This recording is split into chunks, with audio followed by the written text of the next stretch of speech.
Hello friends, welcome back to GR lifestyle. இன்றைக்கி சூப்பரான வாழை மீன் குழம்பு செய்வதுன்னு எப்படின்னு சொல்லிட்டு பார்க்கலாம். இன்றைக்கி நான் மீன் குழம்பு செய்கிறதுக்கு சட்டி தான் நான் யூஸ் பண்ணுறேன். ஸோ ஃபஸ்ட்டு 5 ஸ்பூன் ஆயில் நீங்கள் ஆட் பண்ணணும்.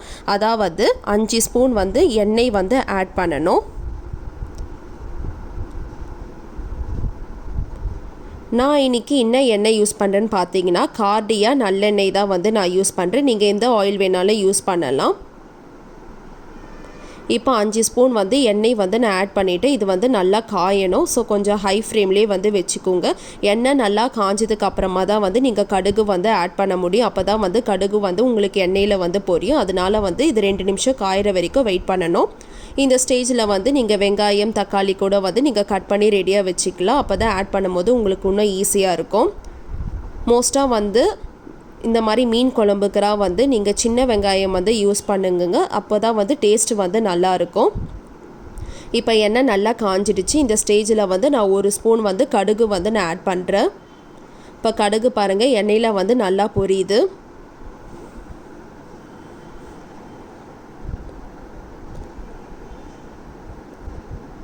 கடுகு நல்லா பொரிஞ்சிடுச்சு. இந்த ஸ்டேஜில் கொஞ்சமாக வெந்தயம் நான் ஆட் பண்ணுறேன்.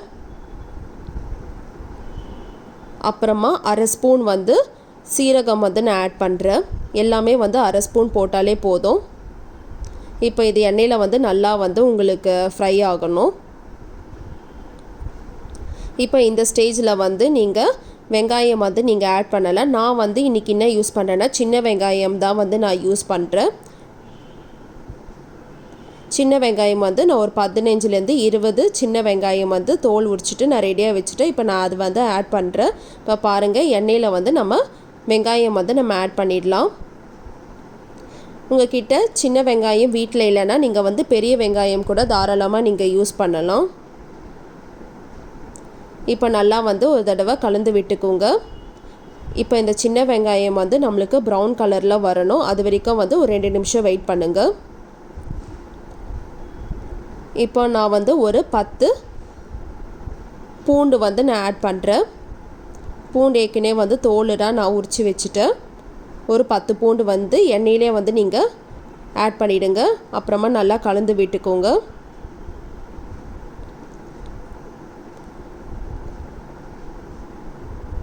நல்லா மிக்ஸ் பண்ணிவிடுங்க.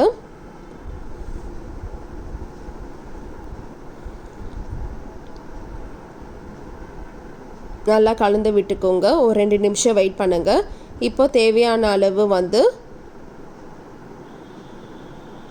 இப்போ கருவேப்பிலை நான் ஆட் பண்ணுறேன். உங்களுக்கு எவ்வளோ வேணுமோ அவ்வளோ கருவேப்பிலை நீங்கள் ஆட் பண்ணால் போதும். கருவேப்பிலை நீங்கள் லாஸ்ட்டாக கூட நீங்கள் ஆட் பண்ணலாம். நான் ஸ்டார்டிங்லேயே ஆட் பண்ணிடுறேன் கருவேப்பிலையை. இப்போ நான் ஒரு தக்காளி நான் கட் பண்ணி வச்சுருந்தேன். அதுதான் நான் ஆட் பண்ணுறேன். ஒரு தக்காளி ஆட் பண்ணால் போதும். தக்காளி நல்லா ஆட் பண்ணிவிட்டு நல்லா கலந்து விட்டுக்கோங்க. இதுக்கப்புறமா நீங்கள் ஒரு தக்காளி ஒரு வெங்காயம் மட்டும் கட் பண்ணி மிக்சியில் அரைச்சி வச்சுக்கோங்க. அது லாஸ்ட்டாக நம்ம மிக்ஸ் பண்ணுறதுக்கு கரெக்டாக இருக்கும். இப்போது தேவையான அளவு உப்பு ஆட் பண்ணணும். நான் 1 ஸ்பூன் உப்பு ஆட் பண்ணுறேன். ஒரு தக்காளி ஒரு வெங்காயம் மட்டும் நீங்கள் அரைச்சி வச்சுக்கோங்க. அது ஒரு பேஸ்ட்டு கன்சிஸ்டி நீங்கள் கலந்து விட்டுக்கலாம். அது இன்னும் நல்லாயிருக்கும். இப்போ பாருங்கள் நான் 2மே அரைச்சி வச்சுட்டேன். இப்போ இந்த தக்காளி வெங்காயம் மட்டும் நான் ஆட் பண்ணுறேன். இது ஆப்ஷன் தான். நீங்கள் அரைச்சி வச்சு ஆட் பண்ணாலும் ஓகே, இல்லைனா கட் பண்ணி அப்படியே வெஜிடபிள்ஸ் நீங்கள் எண்ணெயில் போட்டாலும் ஓகே. இது உங்களுக்கு ஆப்ஷன் தான். இது போட்டால் இன்னும் கொஞ்சம் டேஸ்ட்டு நல்லாயிருக்கும். இப்போ நல்லா கலந்து விட்டுக்கோங்க. இது எல்லாமே எண்ணெயிலே நீங்கள் கொஞ்சம் ஆட் பண்ணிட்டீங்கன்னா உங்களுக்கு ரொம்ப நல்லாயிருக்கும்.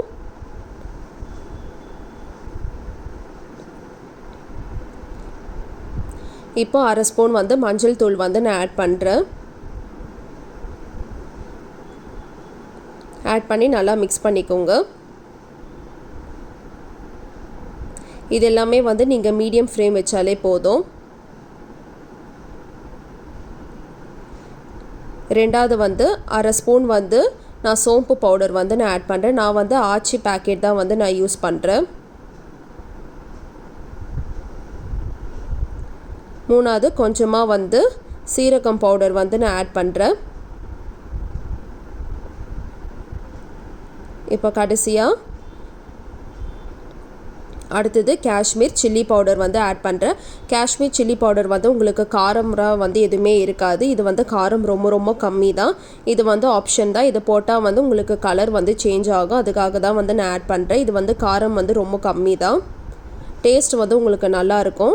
இப்போ வந்து மூடி வச்சுடுங்க. இது வந்து ஒரு 2 நிமிஷம் வெயிட் பண்ணுங்கள். அந்த மசாலா ஸ்மெல்லாம் வந்து நல்லா உங்களுக்கு வரணும். இப்போ வந்து நான் 2 நிமிஷம் ஆயிடுச்சு, ஓப்பன் பண்ணி பார்க்குறேன். இப்போ பாருங்கள் எண்ணெய் வந்து உங்களுக்கு மேலே மிதக்குது. இந்த ஸ்டேஜில் தான் வந்து நீங்கள் என்ன பண்ணணும்னா சில்லி பவுடர் வந்து ஆட் பண்ணணும்.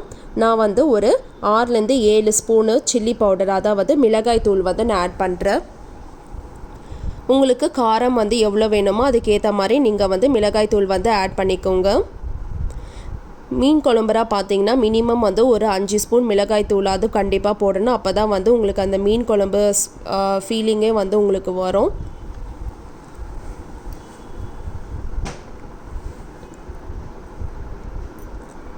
இப்போ நல்லா கலந்து விட்டுக்கோங்க. இப்போ வந்து நான் புளி தண்ணி வந்து நான் ஆட் பண்ண போகிறேன்.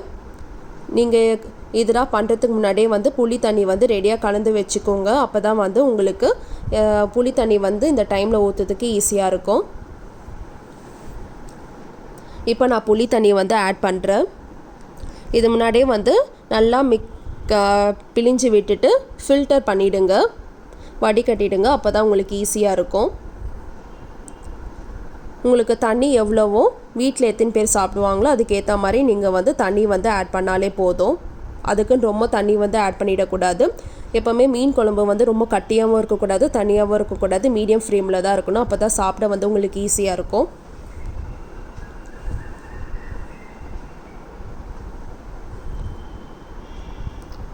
இந்த ஸ்டேஜில் வந்து நீங்கள் கொஞ்சம் வாயில் கூட நீங்கள் அந்த தண்ணி வந்து போட்டு பார்த்துக்கலாம். ஏன்னா அப்போ தான் வந்து உங்களுக்கு டேஸ்ட்டு வந்து உப்பு கரெக்டாக இருக்குதா, காரம் கரெக்டாக இருக்குதான்னு வந்து உங்களுக்கு தெரியும். எதாவது கரெக்ஷன்ஸ் இருந்தால் கூட நீங்கள் கொஞ்சம் காரமோ இல்லை உப்பு கூட நீங்கள் வந்து ஆட் பண்ணிக்கலாம்.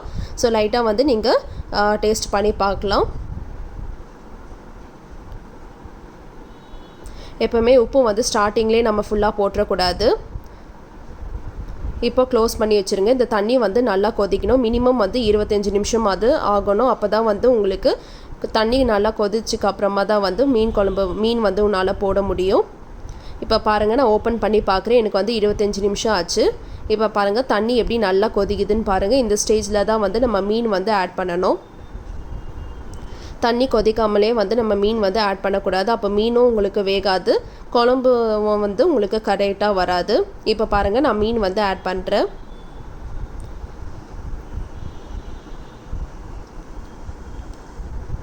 மீன் வந்து நீங்கள் ஒன்று ஒன்றா ஆட் பண்ணிவிடுங்க. எல்லாமே வந்து நம்ம அட் அ டைம் எல்லா மீனும் ஆட் பண்ணால் உங்களுக்கு ஒட்டிக்கும். ஸோ வந்து தனித்தனியாகவே வந்து மீன் ஒன்று ஒன்றா நீங்கள் ஆட் பண்ணுங்கள் தண்ணியில். இதுக்கப்புறமா வந்து இன்னும் ஒரு 20 நிமிஷம் வந்து நீங்கள் நல்லா வெயிட் பண்ணுங்கள். ஸ்லோ ஃப்ளேம்லேயே வச்சுடுங்க. ஏன்னா நம்மளுக்கு இதுக்கப்புறம் மீன் தான் வந்து உங்களுக்கு நல்லா வந்து அந்த தண்ணியில் கொதிக்கணும். இப்போ வந்து நான் மூடி வச்சுறேன். எனக்கு வந்து ஒரு 20 நிமிஷம் நான் வெயிட் பண்ணேன். இப்போ 20 மினிட்ஸ் ஆகிடுச்சு.